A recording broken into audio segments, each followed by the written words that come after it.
No comment on the CBS News debacle. No, I didn't comment on it because I don't think it's a debacle as much as it's an interesting curiosity based on how the news media needs to react to the Elon Musk takeover. So for people who didn't see, CBS News paused their Twitter account, and this tweet came out over the weekend.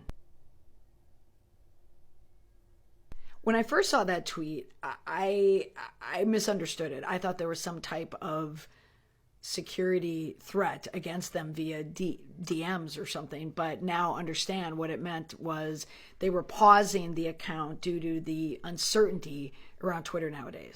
And because the same tweet was picked up by a lot of the owned and operated, I would assume, CBS affiliates out there in the local stations, that this was probably a company-wide mandate, if you will.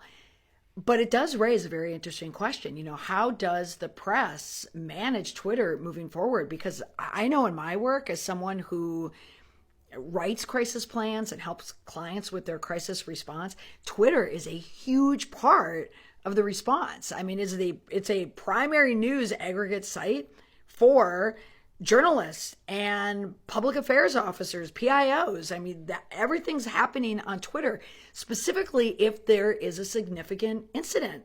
And under an incident command structure, you need to rely on Twitter. Now, if Twitter is a craptacular shite show, there's a real problem with breaking news. And so this is the reason why I think CBS maybe went back on the suspension.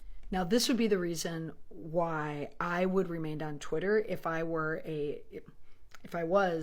a network news editor. I would still want to have Twitter as an extension of a news source for me because of cases like this, of stories like this. They just filed murder and hate crime charges from the Colorado nightclub attack at Club Q.